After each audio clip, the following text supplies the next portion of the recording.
એના પર મને દયા આવે પણ મેં બી હું કરું સાહેબ ચાલ આ ગાયને મમ્મી પાણી પાઈ દીધું છે જે હોય તે આપણે ખાઈ લઈએ એમ કે જે હોય તે ખાઈ લેવાનું એવું નહીં કે મને આ જોઈએ તે જોઈએ એવું નથી મારો પોયરો કોતો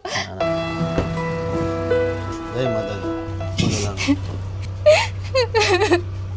આવું બધું મારા પાસે કુદરતે મુકેલ કોઈ મારાથી ઘેર પણ નહીં બની શકે કે નહીં મેં પોયરાને ખવડાવી શકું કે નહીં મેં મારા પોયરાને ભણાવી શકાય એવી પરિસ્થિતિમાં આવી ગઈ છે કુદરતે કેવો ખેલ કર્યો છે સાહેબ એટલું રાત દિવસ મને ઊંઘ નથી આવતી મેં મારા છોકરા કેમ જીવન કાઢું એવું થાય 150 રૂપિયામાં કામ કરું ને મેં બદલાને જમાડું અને સેડે જે મળે તે લુકું પાકું ખવડાવું મેં બોન્ડર આવ્યો તે પહેલાની હું હેરાન થાઉં એટલે મેં એકલી મેં ખવડાવું એક મારી સાસુ હતી આ બોન્ડર આવવા પહેલા એક્સપાયર થઈ ગયા આનાથી કઈ બને નહીં મારા 2 છોકરાનું કરવાનું બધું જ મારે કરવાનું મેં એકલી પડી ગઈ એટલા ખાતર મારી છોકરીને આશ્રમમાં મારે મૂકવા પડ્યું એકને એક છોકરી છે મારે આ એક છોકરો છે સાહેબ બહુ હેરાન થાઉં છું એક રાત દિવસ મારે ઊંઘવાનું કે ખાવાનું ટાઈમે નથી ખવાતું મારથી સવારે મેં પાણીવાળી ચા પીને જામ કામે 12-1 વાગી જાય તો ખાવાનું મને નહીં મળે કેમ કે મારા છોકરા ભૂખા રહે તો મારથી ખાવાય મારથી નહીં ખવાય મારા પોયરા હારું મેં લઈ જામ એમ કરીને કામેથી બી જે મળે તે લાવીને મેં ખવડાવું બાઈક એ બી ગમે જે લાવીને મેં ખવડાવું પોયરા લોકોને મારા પોયરા પણ એટલા એ છે કે જે મળે તે ખાઈ લે આ છોકરું ઘેરે રહેતા ગાયને પણ પાણી પાય લાખે બધું આ ગાવડાનું પણ મારું આવડું છોકરું વાસણ બી મારે હારું માજી મૂકે કે મમ્મી કામેથી અંધારે આવે તો કેવી રીતે મારી મમ્મી કરે આટલું મારું આ છોકરું કરે બેટા રડે કેમ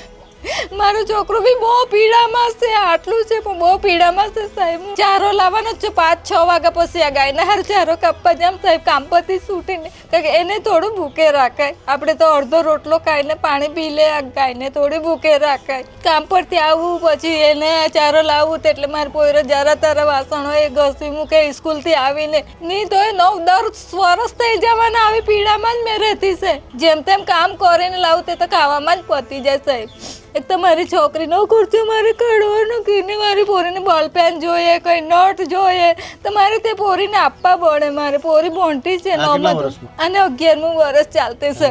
છોકરીને 14મું વર્ષ અત્યારે બેઠું 9મા ધોરણમાં આશ્રમમાં મૂકેલી છે સાહેબ હું કરું મારી પોરી બી એટલી સમજે કે કોઈ નહીં માગે મમ્મી ખાલી 2 બોલ પેન લાવી આપજે કોઈ નહીં એમ એટલી સમજે નોટ બી મારે લાવી આપવાની એને હવે નોટ ચોપડા તો સ્કૂલમાંથી મળે પણ નોટ તો મારે સાહેબ આપવું પડે મારી ફરજ છે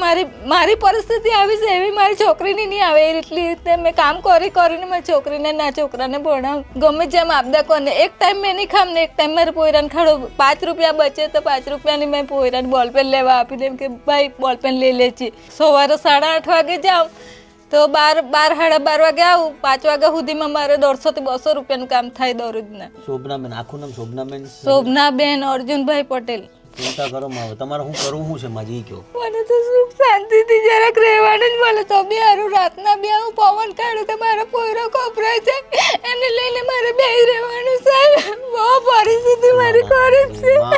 ત્યારે બી વચ્ચે પવન આવ્યો તો પોયરાને મમ્મી મેં ઊંઘી જવા તા પવન ડરાવે મને વાગી છે મમ્મી તું નહીં ઊંઘતી મને લઈને બેહી રહે એમ કે આખી રાત 2:30 વાગ્યા સુધી રાત્રે બેહી રહી એને લઈને એને ઊંઘ આવી ત્યાં સુધી લઈને બેહી રહી મારા પોયરાને શું નામ છે તારું બેટા શિવમ નામ ચિંતા નહીં કરવાની હો મસ્ત તારું ઘર બનાવી આપી હે એના પર મને દયા આવે પણ મેં બી હું કરું સાહેબ મને ટાઈમ જ નહીં રહે તમે કેવી રીતે એને બી કેમ કે મેં કરી લેમ એમ તો મારથી થવાનું જ નહીં મળે બપોરે આવું ત્યારે મારું પોયરું ચાલ આ ગાયને મમ્મી પાણી પાઈ દીધું છે જે હોય તે આપણે ખાઈ લઈએ એમ કે જે હોય તે ખાઈ લેવાનું એવું નહીં કે મને આ જોઈએ તે જોઈએ એવું નથી મારો પોયરો કોતો આપણે તમારું ઘર બનાવીએ છીએ મસ્ત અત્યારે તાત્કાલિક હું કહી દઉં છું મસ્ત ઘર બનાવી નાખીએ ચિંતા જરાય નહીં કરવાની હો ભાઈ અમારા શિવમભાઈ છે અને શોભનાબેન છે એમની એક દીકરી છે નાની અને શિવમ આટલો એવો નાનો દીકરો છે અને દીકરાનું તમે જુઓ કે પોતે ગાયનો ચારો નાખે છે અને પોતે વાસણ માંજે છે આટલો નાનો છે 11 વર્ષનો દીકરો છે અને એમના ઘરની પરિસ્થિતિ તમે જોઈ વાવાઝોડું આવ્યું ત્યારે એમનું ઘર પડી ગયું હતું અને 10 વર્ષથી હેરાન થાય છે આ પરિવાર અને 6 મહિનાથી એમનું ઘર આખું પડી ગયું છે સાસુ હતા એ એક્સપાયર થઈ ગયા છે અને આ પરિવાર અહીંયા રહે છે એટલે એમના માટે આપણે ઘર બનાવીએ છીએ ચિંતા જરાય કરવાની જરૂર નથી આપણે તાત્કાલિક ધોરણે એમના ઘર બનાવવાની શરૂઆત કરીએ છીએ એક ગાય છે એમની તમે જુઓ અને તમે જેવા બહાર આવશો આ અર્જુનભાઈ છે શોભનાબેનના મિસ્ટર એમનાથી કંઈ કામ થતું નથી અને આ ઘર આખું તમે જો હું ઘર પડી ગયું છે, બધી રીતના ખેદાન મેદાન થઈ ગયેલું આ ઘર છે. એટલે એક આખું ઘર એમનું સાયક્લોનમાં પડી ગયું અને આ એક થોડુંક એવું ઘર જે વધ્યું છે એના સહારે આખું પરિવાર રહે છે. ઘરની દીવાર ટોટલી ગારાથી બનાવેલી દીવાર છે. આવો એક એક કરીને લેવા મળે. આવો બેટા આવો. જે કોઈ કામનું ન હોય ને પછી બધી વસ્તુ લઈ લઈને મતલબ નથી, નવું જ ચાલુ કરો જીવન. ગાય માતા માટે એક સારી વાત એ થઈ ગઈ કે ભાઈ માતાજી છે વર્ષોથી આમ જ બંધાયેલા હતા, કારણ કે પોતે આ કામ કરવા જતા એટલે ક્યાં કોણ લઈ જાય એને. અને હવે આજે ગાય માતા છૂટવાના છે, બાકી આ જ જગ્યા છે,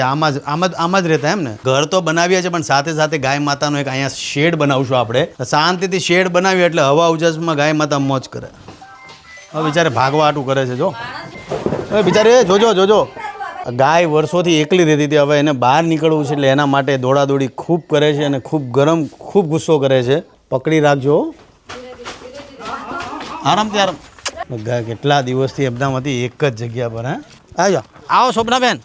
આવો ભાઈ જેસીબી વાળા આવજો. ભાઈ કેટલા સમયથી ગાય માતા બંધાયેલા હતા ને આજે મસ્ત એનું કામ થઈ ગયું છે. સામાન બધો લઈ લીધો છે. આ ઘર તમે જુઓ, આવું ઘર બતાવો તમે, આ ઘરની હાલત તમને બતાવું. સાયક્લોનમાં આખું ઘર આજે છે પડી ગયું હતું. સામાન બધો આપણે શાંતિથી આ જગ્યા પર મૂકી દીધો છે. હવે જેસીબી બોલાવી લઈએ.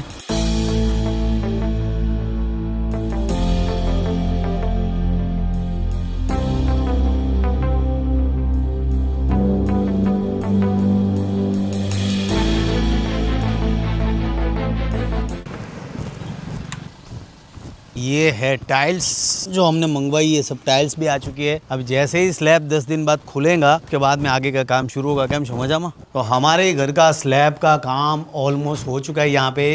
पे हमने एक बाथरूम दिया है. देखो अभी जैसे ही 10 दिन में ये घर का काम खत्म होता है, मतलब स्लैब सूखता है, अच्छे से पानी पिलाएंगे, उसके बाद में जैसे ही स्लैब सूखता है उसके बाद में काम इस पर शुरू होगा. ऐसे ही प्यार देते रहो. और हाँ, अभी बाजार में हमारे खजूरभाई सिंगतेल तो मिल ही रहा है, बट अभी बाजार में अभी हमारा खजूरभाई मसाला भी आ चुका है. तो बस ऐसे ही प्यार दो. इसमें है मिर्ची है, हल्दी है, धनिया पाउडर है, गरम मसाला है, सब कुछ है. तो थोड़ा खाओ लेकिन अच्छा खाओ, खजूरभाई मसाला खाओ. बस ऐसे ही प्यार देते रहो. जय माता दी, जय श्री कृष्ण. अभी यहाँ से मैं निकलूंगा. चलो बस ऐसे ही प्यार देते रहो. जय माता दी, जय श्री कृष्ण, हर हर महादेव, जय बजरंगबली. और हाँ, मेरा गाना आ चुका है तो गाना सुनना ना भूले. जय हनुमान, जय माता दी.